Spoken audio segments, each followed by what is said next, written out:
Pastor Bonus, bon pasteur. Aujourd'hui, nous sommes privilégiés de pouvoir méditer sur un trait qui constitue une richesse. C'est Jésus qui incarne le Messie qu'Israël attendait, et ce Messie devait incarner l'image du bon pasteur. Le bon pasteur qui se donne pour ses brebis. Jésus est le pasteur éternel qui s'offre par amour au monde et pour le monde. Moi, je suis le bon pasteur qui donne sa vie pour ses brebis. D'abord, je voudrais que nous nous rendions compte que nous sommes les brebis. Et comme brebis, nous sommes vulnérables. Comme brebis, nous avons des besoins. Sans pasteur, nous pouvons être dispersés et faire ce que nous voulons. Nous sommes exposés, en danger par rapport aux loups. Il y a tant de loups qui nous entourent. Peut-être pas des loups-garous, mais des loups quand même.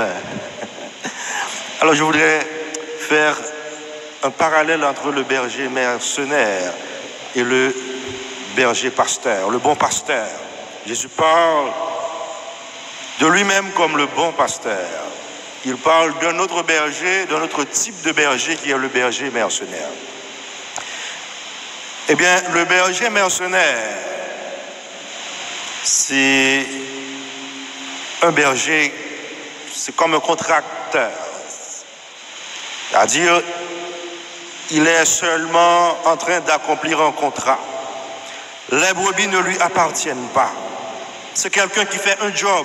C'est-à-dire, il a comme job de veiller sur les brebis. Ça, c'est le berger mercenaire. De l'autre côté, nous trouvons le bon pasteur. Les brebis lui appartiennent. Ce sont ses brebis. C'est-à-dire, le propriétaire ne peut pas traiter les brebis comme quelqu'un qui fait un job. Il continue. Alors, le berger mercenaire, il n'a pas d'obligation. Il n'a même pas le souci de défendre les brebis contre les dangers, contre le loup. Justement parce que les brebis ne lui appartiennent pas. Pourtant, le Christ lui-même qui incarne le Messie roi qu'attendait Israël, le bon pasteur, est propriétaire. C'est-à-dire, nous lui appartenons comme brebis. C'est nous qui sommes les brebis. Alors, nous appartenons à Dieu. Ensuite, il dit, il connaît ses brebis. Alors que celui qui est berger mercenaire, qui accomplit son job, il est payé pour accomplir son job. Il n'a pas à connaître les brebis. Non, c'est pas ça sa préoccupation. Mais Dieu, Jésus, le bon pasteur, il nous connaît tous parce qu'il nous appelle chacune par notre nom, dès notre baptême. Et nous aussi, nous ne le connaissons pas seulement, nous faisons partie de sa famille, la grande famille de Dieu. Eh bien, le berger mercenaire, il ne porte pas de véritable projet pour les brebis parce qu'il accomplit un contrat à durée déterminée. C'est un CDD. Un contrat à durée déterminée, automatiquement que son contrat prend fin, il part. Mais le bon pasteur, c'est un contrat permanent. Et Jésus a ce contrat permanent avec nous, de prendre soin de nous mener vers de verts pâturages, de panser nos blessures, de nous emmener aux sources du salut. Voilà. Alors que le berger mercenaire, face au danger, face au loup, abandonne le troupeau, non. Le berger, le bon pasteur, il donne sa vie pour les brebis. Il ne part pas. Non, il reste, il est prêt à donner sa vie pour ses brebis. C'est justement ce que Jésus accomplit comme pasteur éternel. Il s'offre, il se donne lui-même. Ma vie, nul ne la prend, mais c'est moi qui la donne. Il donne sa vie pour nous-mêmes, ses brebis. Et il s'est même fait brebis, il s'est fait agneau, c'est lui l'agneau sans tache, l'agneau pascal que nous venons de célébrer. Il s'offre comme sacrifice, comme victime, pour que nous n'ayons pas à subir toutes les atrocités, tous les dangers. Alors, il n'y a pas de relation entre le mercenaire et les brebis de l'enclos. Aucune relation. Ensuite, nous voyons surtout que le berger mercenaire, il essaie de tirer profit des brebis, alors que le bon pasteur, il est au devant du troupeau, il est au milieu du troupeau, il conduit le troupeau, il accompagne le troupeau. Ensuite, il y a une relation de bon commerce entre le bon pasteur et ses brebis. Il connaît ses brebis le connaissent. Il les appelle par leur nom, il les écoute et les brebis aussi l'écoutent. Eh bien, c'est la manifestation de notre attachement à Dieu. C'est la foi que nous manifestons, c'est cette grande confiance qui existe entre nous et Jésus, le bon pasteur, alors que le berger mercenaire est plutôt un charlatan. Il y a tant de voix de bergers aujourd'hui, mais ces bergers-là doivent se demander quel type de berger suis-je? Est-ce que je suis un bon pasteur ou suis-je un berger mercenaire? Eh bien, quel est le chantier du bon pasteur, du berger aujourd'hui? Aujourd'hui, le bon pasteur, nous lui donnons un chantier ici, dans ce que nous vivons en Haïti. Il y a tant de blessés par la violence, tant de blessés de l'insécurité, du kidnapping, tant de déplacés, de victimes, des frustrés à cause de la misère, à cause des profiteurs, à cause des vendeurs d'âmes et des vendeurs d'armes. Voilà, nous avons besoin du bon pasteur. Ces blessures ne doivent pas être seulement pensées, mais des blessures qui ont besoin d'être guéries, d'être cicatrisées. Oui, ces blessures ont besoin de guérison. Bien, le Père m'aime, nous dit Jésus, parce que je donne ma vie. Jésus a donné sa vie pour que nous puissions vivre en toute liberté, sans contrainte, sans avoir des frontières interurbaines. Voilà, notre humanité pécheresse est sauvée par le Christ, par l'offrande de sa vie. Il nous a tirés vers Dieu, il nous a franchis de tout esclavage, de la spirale de la violence, de tout sentiment ou réalité d'insécurité. Eh bien, aujourd'hui, nous sommes aussi pasteurs. Nous sommes aussi pasteurs par nos rôles de leadership. Comment nous menons notre famille, comme mère de famille, comme père de famille, comme prêtre, comme chef de projet, comme manager, dans votre travail. Comment vous êtes pasteur, comme politicien? Comment êtes-vous pasteur? Quel type de pasteur êtes-vous? Êtes-vous berger mercenaire? Voilà.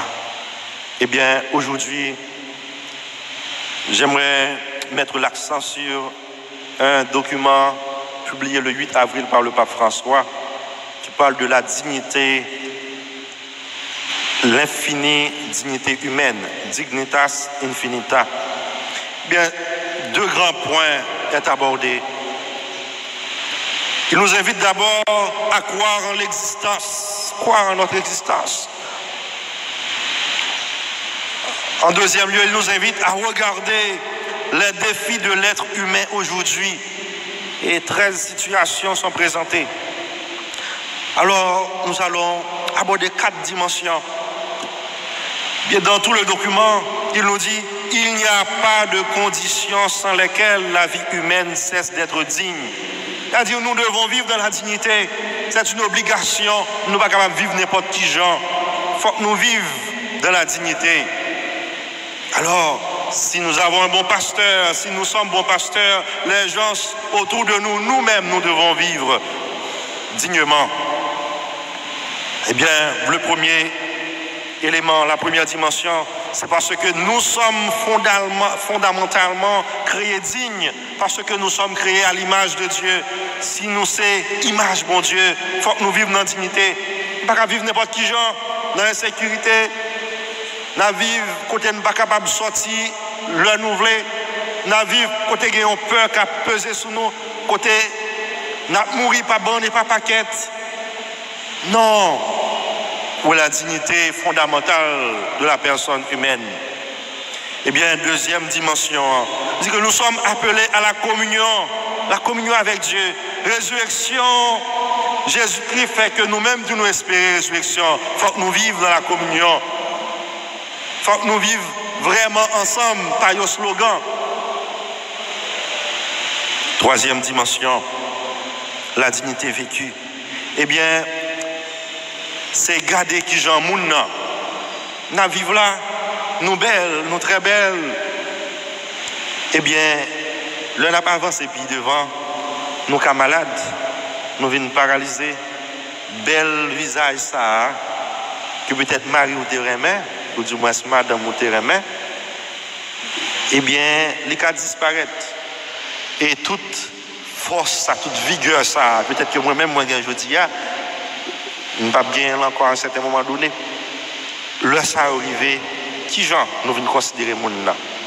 Eh bien, la dignité vécue, c'est justement là que nous devons porter attention aux autres, comme le bon pasteur, porter attention à maman nous, papa nous, petite nous aujourd'hui, depuis tout jeune, accompagner, pour capable grandir comme ça, pour capable bailler attention, pour capable sentir au remède et au remède. Et dernière dimension, quatrième dimension, c'est la dignité morale. Eh bien, dans le document, ça fait aussi gestes, attitudes, paroles indignes que nous avons parfois. Mais toute qualité d'actes qu'à commettre, je dis, indignes de nous comme monde. Nous perdons l'humanité, nous, ça fait monde. Nous n'avons pas de problème pour nous garder mon yabay bois calé. Par contre, l'homme ne vient pas dire nous rien encore, pas dire qui choye encore. Nous-mêmes tout, ne pas respecter la vie, non.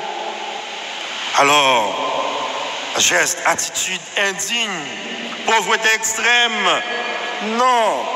Nous faisons pour nous capables de dignité, nous en plein. Bien frère avec ce mieux. Qui j'en nous-mêmes, je dis, comme pasteur, nous capables de porter contribution dans tout ça. Comment nous pouvons nous engager? C'est justement en répondant à notre vocation.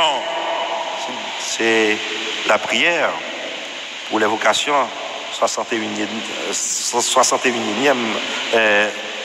journée de prière. Eh bien, dans 61e journée, ça, nous allons poser nos questions. Qui vocation? Je suis prêtre. Vous êtes père de famille, vous êtes mère de famille. Et nous chacun avons une profession, médecin, avocat, technicien, informaticien et autres. Mais nos vocations doivent s'enraciner dans les trois vocations fondamentales. Vocation à la vie, vocation à l'amour, vocation à la sainteté. Toute vocation nous doit enraciner dans ça. Si nous travaillons, il faut que nous travaillions pour la vie. Il faut gagner l'amour. Il faut que nous travaillions pour une vie sainte. Dans tout ça, nous fait. C'est comme ça que nous sommes capables de faire tout ça, nous gagnons comme vocation, rester sous vocation Jésus. C'est ça. Mais qui j'en dis, je suis capable, bon pasteur, nous travaillons comme médecin. Qui j'en suis capable, bon pasteur, nous travaillons comme agronome, comme avocat, comme comptable, comme gestionnaire, comme infirmière, comme policier, comme militaire, comme ingénieur, comme technicien, informaticien, économiste, sociologue, travailleur social, policier, comme politicien, homme d'État. Est-ce que je suis berger mercenaire ou du moins je suis bon pasteur? On pose peut-être nos questions ça. Eh bien, il faut que nous travaillions pour relever la dignité humaine ici et maintenant. Il faut travailler pour penser, pas seulement penser, mais guérir tous ces cœurs brisés, tous ces sans-abri, ces frustrés que nous avons créés.